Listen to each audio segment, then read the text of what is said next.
channel in this episode, child. Yes, the title is as clear as it needs to be. God, what the heck? No, I'm not cussing. But God, what the heck? I just want everybody to be honest for a moment, because sometimes when you're in seasons and it's like, okay, I got rid of who you told me to get rid of. I let go of the clothes and the things and the environments that you told me to let go of. I'm fasting, I'm praying. You're listing all of this stuff off to the God that made you, like that's supposed to do something for what he's building in you. The truth about all of it is, it's not punishment. You're literally being prepared for whatever you're called to. The best thing that you can do is continue to be honest with God.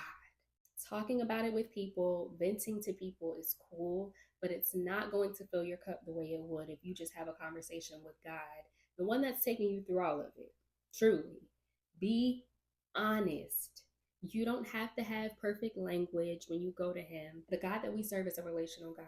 So it's literally a conversation that you're having with him. But in conversations, you leave room for the other person to talk as well. So it shouldn't just be a monologue. It shouldn't just be you going off, going off, going off, going off, going off. You should be able to vent. But after you vent, after you get it out, let him say something to you.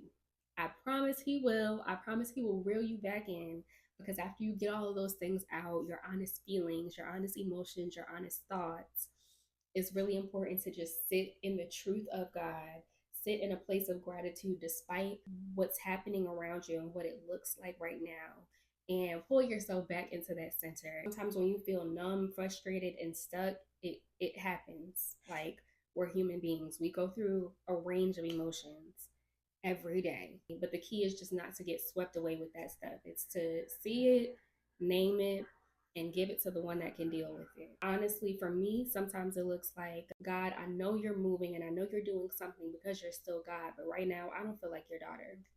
I don't feel like your kid, because I feel like your kid would be protected in this way, or I feel like you should be doing this, or I feel like you should be doing that. But do you hear how that sounds? And sometimes, even when you hear yourself talk about your situation, the Holy Spirit will check you before you even get to the place of finishing your vent.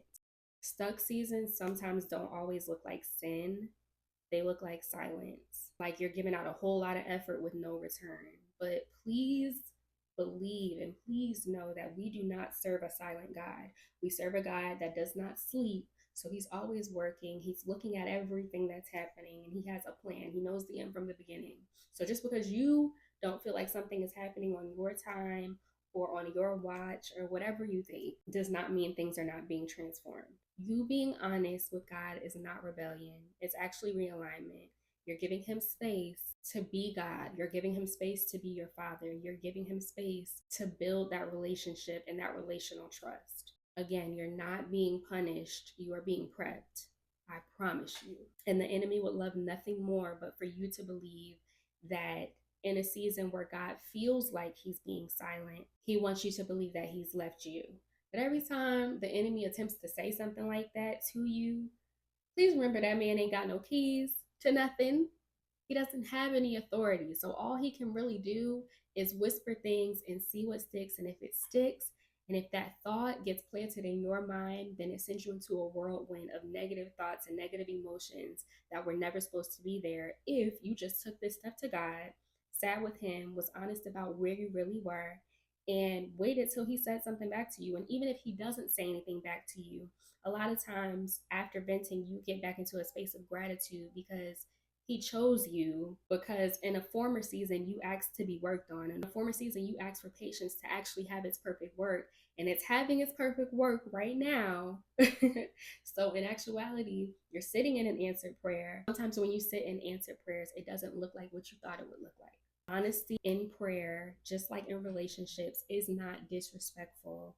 It's literally building intimacy. One of my favorite books of the Bible, the Psalms, are full of it. David is one of my favorite people because he was honest with God at all times. He had the heart of a worshiper. He was a man after God's own heart. After he wore people clean out about how he really felt about them, what he wanted God to do to them, how he felt God was treating him in those moments, somehow all of his prayers and all of his laments ended with, I still trust you. You're still God. You still sit on the throne. You're still my Father. You're still my King. And I'll praise you. Like, and that's really how it is. That's how full circle it can come when you sit and you're honest with the Lord and you say what's really going on, what your feelings really are towards a situation, but then you sit in the reality of who God still is despite what you think your situation looks like. Be honest. If you have to say God, what the heck, say God, what the heck, and sit in it. Sit in it with Him. Don't sit in it alone, but sit in it with Him and be like, what is going on?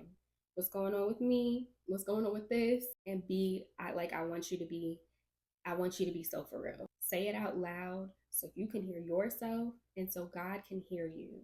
Sometimes the holiest prayer that you can pray is an honest one. I'm tired, but I trust you anyway. I don't know what the heck is happening, but I know that you're doing something. So I'm going to shut up and I'm going to sit down and I'm going to let you be God. You do not have to fake it to stay in God's presence. You're allowed to grieve with Him in real time. And He does not need a polished version of you. He just needs you to be present. He needs you to continue to show up.